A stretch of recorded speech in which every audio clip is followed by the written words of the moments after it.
In today's math lesson, we're going to find values using function graphs. When you're working through this lesson, you need to be asking yourself with every problem, so what did they give you? And as a result, what are you looking for? As we process through what we have been given and thus what we need, we have our coordinate plane to help us remember that finding the address of every coordinate point is always given to us with an X on the left and a Y on the right. Let's go practice reading some graphs. In example 1, you are asked to plot the point of a function that has an X value of 9 and then determine what its corresponding Y value would be. So we have been given an X value of 9. Here we see, oh yeah, there is my X axis. It is labeled for us. And so if you come across this X axis and find a value of 9, we see it is right here. Okay. So the point that we would have to plot would be located right there, because that's exactly where we bumped into the drawn line. So now that I have plotted the point that has an X value of 9, we need to determine its corresponding Y value. So we did not have to move upward at all, as we remember that the Y-axis moves in a vertical direction. So being that this intersects, our line intersects the X-axis, we know that its corresponding Y value will be 0. So a way to process through what our corresponding Y values would be is to ask the question of, okay, so to bump into the drawn line, how high up from the X-axis did it go? And this example did not go up at all. It intersected the X-axis. Therefore, its height was 0 because it did not go up at all. And there you go. In example 2, we're going to plot the point of the given function that has a Y value of 5 and then determine its corresponding X value. In this problem, we have been given the Y value, all right, and the Y value specifically of 5. So here's my Y-axis. We found it. So if I come up the Y-axis to 5, and then I move across from that 5 until I bump into the drawn line, this is where I'm going to plot my point, there on that intersection point. Now I need to determine the corresponding X value. So a way to process this is to determine where this coordinate point of intersection lands on the X-axis. So to find it, I go to my coordinate point of intersection, drop straight down, and here I find it has landed at an X value of 3. And there you go. In example 3, we need to plot the point of the function where Y has a value of 6. And then we're going to determine its corresponding X values. This coordinate plane is a full coordinate plane with all 4 quadrants showing.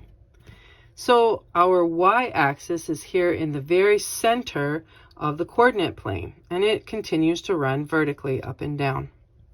We have been asked to look at a Y value of 6. So here on the Y-axis, we found very quickly a 6 right there. But if you run horizontally from the 6 over through the entirety of the coordinate plane, we see that there is another point where our curve has a height of 6. This means that we're actually going to end up with not one, but two x value answers. As a result, we see that when there is more than 1 point at a given y value, you have to plot and name them all. So let's do that.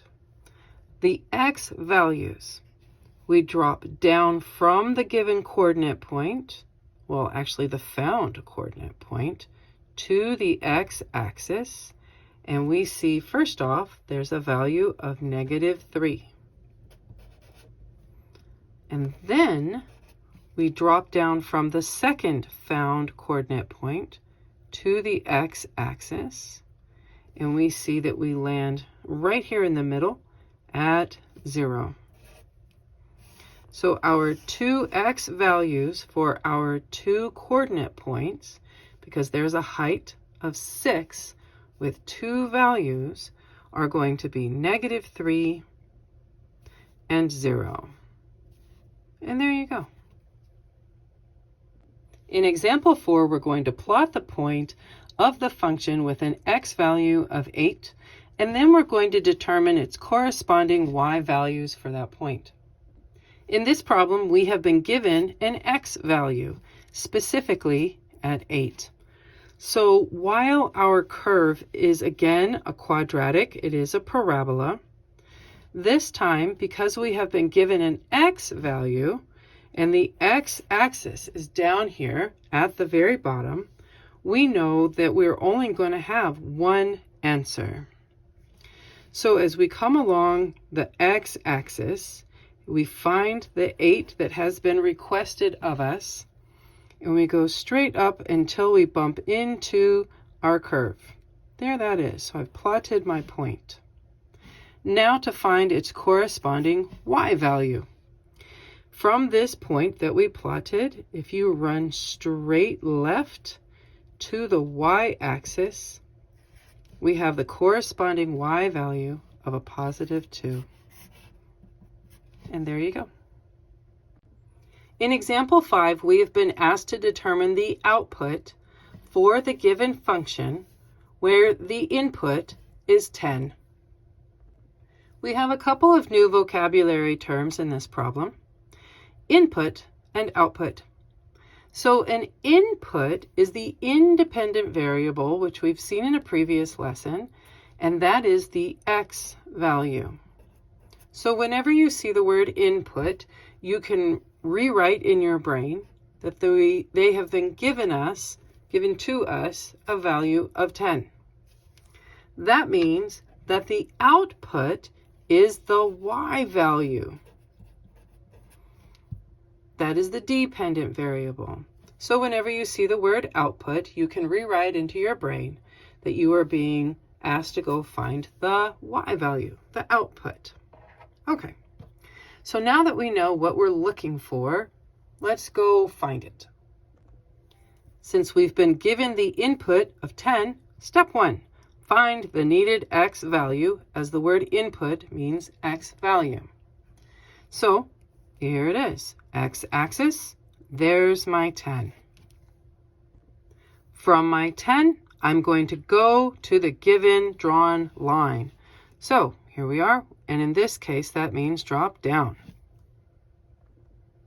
We were not asked to plot the point on this particular problem, but it's not a bad idea, especially if that just helps keep your eyes level and steady. So I'm going to do it.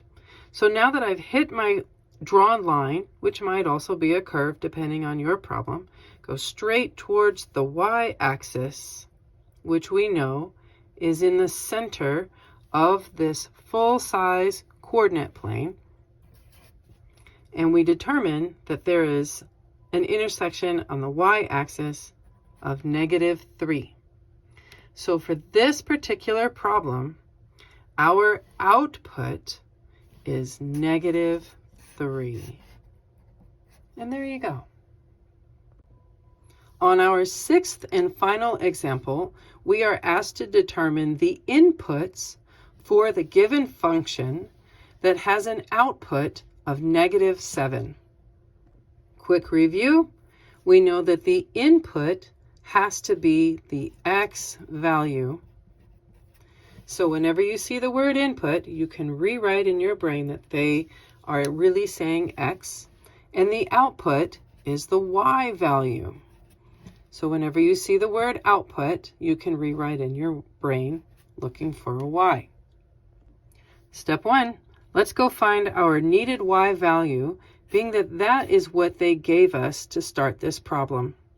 So the y-axis here in the center of this full-size coordinate plane. So the output, the y value, is that of -7. So coming down the center past the origin, here is -7. So from this y value of -7, we need to go to the given curve. Hint. So depending on where your curve is located, you might need to go in both directions out from your y-axis. So let's check this out. So here's my -7. If I travel to the right, I bump into my curve right there, just over to the right 1 unit. But if I go to the left, keep going, keep going, keep going, then I bump into my curve again over here to the left 7 units.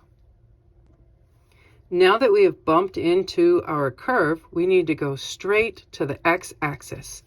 So this point here on the left, let's go straight up to the x-axis, and we find that it intersects the x-axis at a -7. The point on the right, when we go straight up to the x-axis, intersects our curve at a +1.